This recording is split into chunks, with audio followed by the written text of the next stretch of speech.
Bueno, estamos a menos de un año de las próximas elecciones municipales para consejos y alcaldía, y son muchos los interrogantes que se abren sobre esta cuestión específica.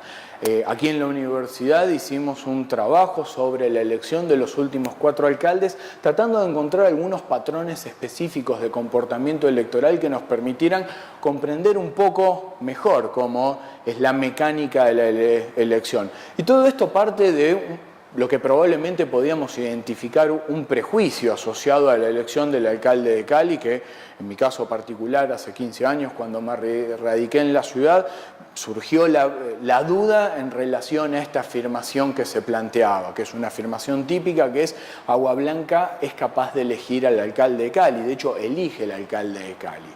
Entonces, a partir de esto empezamos a hacernos una serie de preguntas para tratar de comprender cuál fue el patrón de elección del alcalde. Y la primera respuesta que nos encontramos es que efectivamente esa afirmación no es cierta. No es cierta por una cuestión específica, que es más allá del volumen de población que hay en esa zona de la ciudad y de la notable densidad de población que hay en esa zona, representa consistentemente alrededor del 15% del electorado.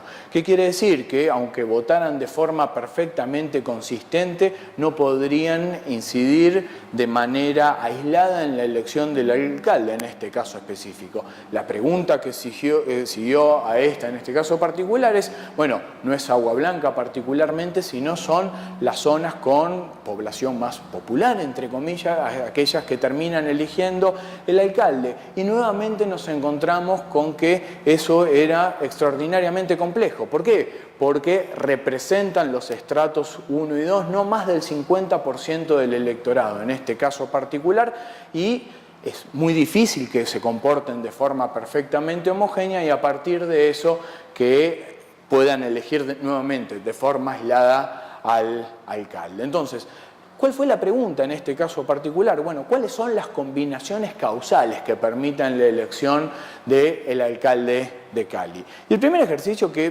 tuvimos que hacer para eso, aunque también lo tuvimos que hacer para responder las preguntas previas, era ¿cómo hacemos una segmentación del electorado en este caso particular? ¿Cómo poder hacer las estimaciones de comportamiento por estrato socioeconómico? Y lo primero que hicimos fue tratar de asociar los puestos de votación a cada una de las comunas, pero nos encontramos que muchas de las comunas de la ciudad son muy heterogéneas y que no respondían necesariamente al estrato medio ponderado que identificábamos en cada una de ellas.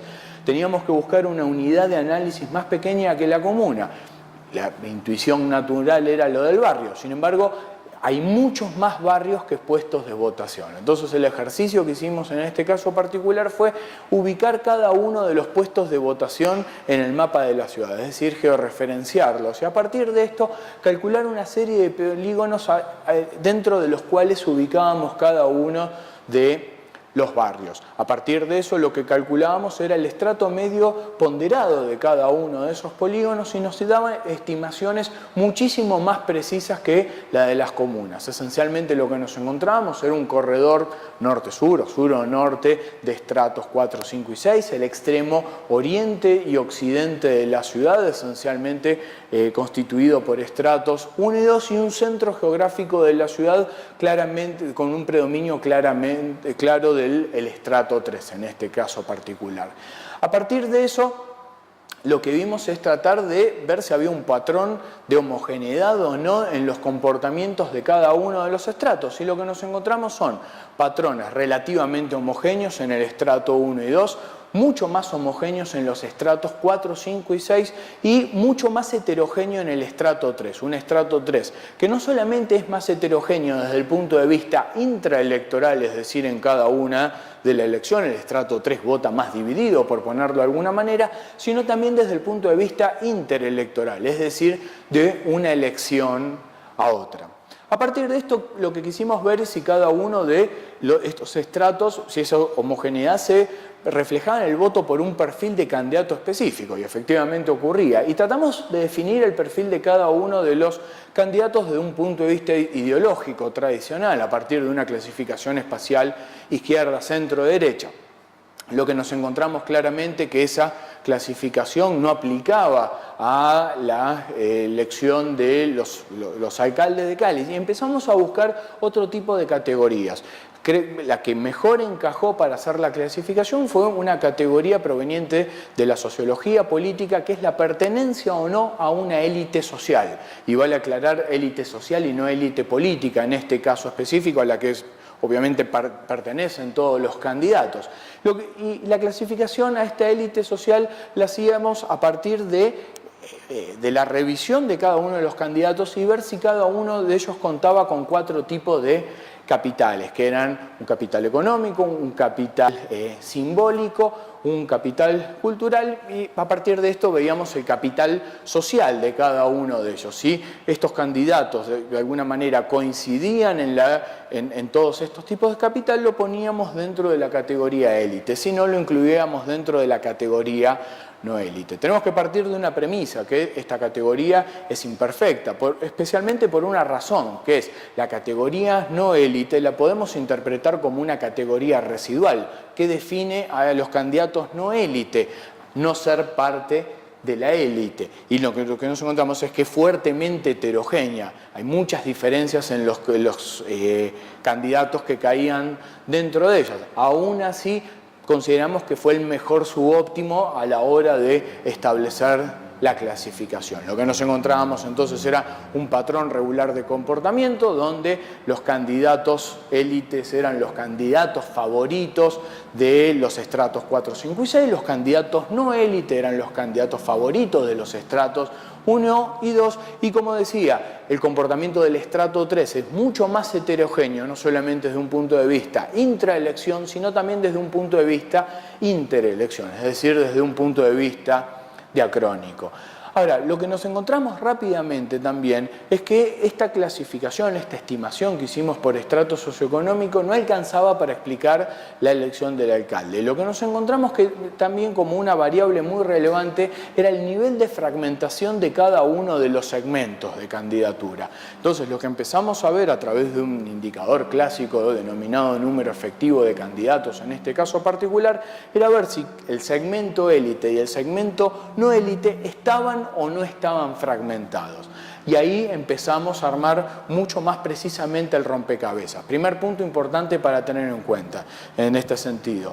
Cada segmento de candidatura, para poder ganar la elección, es decir, los candidatos élite y los candidatos no élite, para poder ganar la elección tenían que lograr ser predominantes en lo que podríamos denominar, entre comillas, su electorado natural. Entre los candidatos élites, estratos 4, 5 y 6, entre los candidatos no élites, estrato 1 y 2. Y desde este punto de vista, el estrato 3 termina constituyéndose como un pívot que define la elección decantándose hacia cada uno de los perfiles de candidatura. Ahora, como les decía, esto no es suficiente para dar la explicación completa y ahí es donde agregamos la variable fragmentación. Lo que vimos es que si uno es un candidato no élite, basta con que su segmento de candidatura no esté fragmentado y predominar en los estratos 1, 2 y 3 para poder alcanzar la alcaldía. Mientras que en el segmento de candidatura élite no solamente hay que predominar en los estratos 6, 5, 4 y 3, sino además hay que lograr que el propio segmento de candidaturas no esté fragmentado y sí esté fragmentado el segmento rival. Básicamente, a través de este modelo lo que pudimos fue explicar las elecciones de 2003, 2007, 2011 y 2015, donde vimos, por ejemplo, cómo en escenarios de segmentos de candidatura no élite fragmentados y de control de estos candidatos del estrato 3, o no necesariamente control, pero sí predominio, caso de Apolinar Salcedo, caso de Jorge Iván Ospina, terminan ganando la elección. Y en el caso, en las elecciones siguientes, la de 2011 y la de 2015, nos encontramos como candidatos élites, como es el caso de Guerrero y el caso de Armitage, son capaces de ganar la elección, logrando que su segmento de candidaturas no esté fragmentado, predominando además en el estrato 3 y logrando que los segmentos de candidaturas rivales efectivamente estén fragmentados. En el caso de Guerrero, en las candidaturas de Castrillón y de Urrutia, en el caso de Armitage, en las candidaturas de de Ortiz y Garzón, en este caso específico. La pregunta es si este modelo va a volver a ser útil para entender lo que pasa en las próximas elecciones. No sabemos. En primer lugar, por una razón específica. Está basado en teoría de conjuntos y las teorías de conjuntos no tienen la expectativa de producir modelos predictivos, sino modelos explicativos en este caso particular. Y en segundo lugar, hay que ver ¿cuál es el efecto que pueden producir las elecciones presidenciales apenas celebradas en las elecciones a alcaldía? ¿Por qué? Porque en las últimas elecciones presidenciales es probable que nos hayamos encontrado un patrón de comportamiento electoral mucho más asociado a las ideologías que en cualquier otra elección de la historia de Colombia. Y hay que ver si esto se traslada o no a la elección municipal en este caso específico.